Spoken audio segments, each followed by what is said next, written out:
ओं हर हर महादेव मु पद्मनाभ पाढ़ी ये नंदकिशोर महादेव बड़पंडा कहीं क्यों प्राचीन कालू नंदकिशोर महादेव पूजा पाई आसुंच जगतसिंहपुर जिलार प्रसिद्ध शैवपीठ यही नंदमणि पीठ एठाकू बहुत भक्त भक्ता ठाकुर दर्शन करने को आसती समस्ते सफल काम हो विदाय नियंती।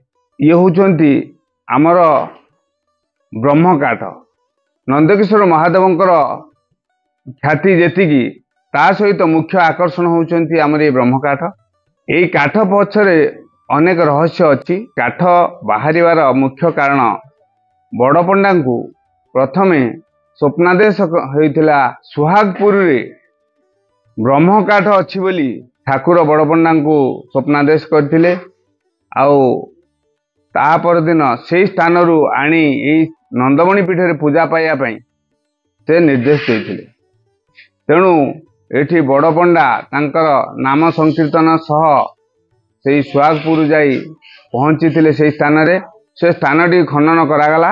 बहुत गभीर खोलाला परे लोक हतोत्साह हो जाइथिले। तथापि से बड़पंडा कहले नाई यही स्थान रे ही अछि खोल। खोलिला बेले तळु ब्रह्मकाठ बाहर थिला। ताकू ससम्माने नाम कीर्तन सह आनी एठी पूजा करि अछि। ठाकुरंको निर्देश दिला यही ब्रह्मकाठ तले केही मिछ कहि परिबेन। से पूरा कालरू आज पर्यंत ब्रह्मकाठ पूजा पाई आछंती। आउ ए अंचल कण आम ओडिशार विभिन्न जिल्लार भी लोक आसी ए स्थान रे कहार चोरी गले किए किछि असुविधा हेले मिछ एठी केही कहि पारंती नाही। तेणु चोरी गले एठी समस्त सत कहती। आउ जदि किए मिछ कहिला ता पे स्वतंत्र 7 दिन टाइम दिया जाए।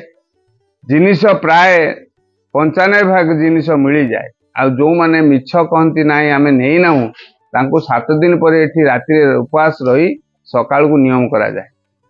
से एठी नाग माळ चूल दीप सब थुआ हुए ताको धरी नियम करते जे जाए मु ए विषय जिनिष नहीं नाही कि देखी नाही। ये जिनिष जदि मिछ सत कहती तांकर किछि असुविधा हेब नाही।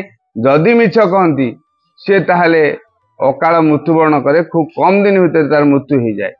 ये घटना आम भी परिलक्षित होईची। अनेक केस एठी घटी क्या साप कामुड़ी मरीची। ये आम पाख गाँव चकुलीपड़ा गाँव जड़े नियम करदेला मिछ कहीकि 6 मास भीतर ता परिवार सब ध्वंस हो गले। क्या पारालिसिस हो जाउची किए विभिन्न रोग रे पीड़ित होई से मरुची। एबे गोटे मोबाइल सकाश जड़े नियम करदेला तार 15 दिन पर से मृत्युवरण कला। एमती अनेक केस मोर निजर मोटर गोटे बिलुरु जड़े नहीं पड़ेला। आम ग्रामवासी टोटाल समस्त को पादुक देलु तांको टाइम देलु यही दिन नियम करा। 4 दिन पर से मोटरटा से बिलेर जाइए थुआई। एबे गोटे 10 भरी सुना चोरी जाइला भुवनेश्वर आसते 4 ରୁ 5 दिन भितर ता घरे सबू जाक जिनस पकई दे 10 भरी सुना से नंदमणि गोटे मुदी देले खुशी रे। आउ जनकर एबे 3 लाख टंका चोरी जाइला। से 3 लाख टंका ता घरे के पकई देला से पाइला। आ ठाकुर को से 40,000 टंका दे दी जाय खुशी रे। एबे गोटे ग्रुप आसते तांकर गोटे सुना चेन हजि जाइला। से जो नियम करे आसिले सेठी आसी पहुंची गेट पाखे से जो गाड़ीटा आनी ट्रेकर रे आसते से गाड़ी रे पड़ जाए पकई देइची से सुना चेन टाକୁ। से पछे रहिला से स्त्री लोकटा से चेन टाକୁ पाइला। से सेउडू ठाकुर को से गेट पाखु गड़ी गड़ी आइला ठाकुर पाखे प्रभु मो जिनिस मिलई देल बोलिकी माने बहुत खुशी रे से आइला। तेणु सेठी नियम जाए कहीं रहंतिनी। प्राय नियम पूर्व जिनिस पकई दियंती तांका घरे। आ नियम जाए जी रहिबो सी जदि न नहीं नहीं से निश्चिंत तार खूब कम दिन में मृत्यु हम। तेणुक नंदमणि ब्रह्मकाठ को बहुत भय करते लोक मिछ कह। से काठर पाखरे केही मिछ कहि पारिबे नाही।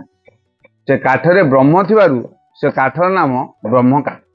आमे प्रशासन को कहूचु नंदकिशोर महादेव गोटे पर्यटन स्थली करा जाऊ। आमे यहाँ पे आमे सरकार को अनुरोध करुचु ये ब्रह्मकाठ रक्षणाबेक्षण करा जाऊ।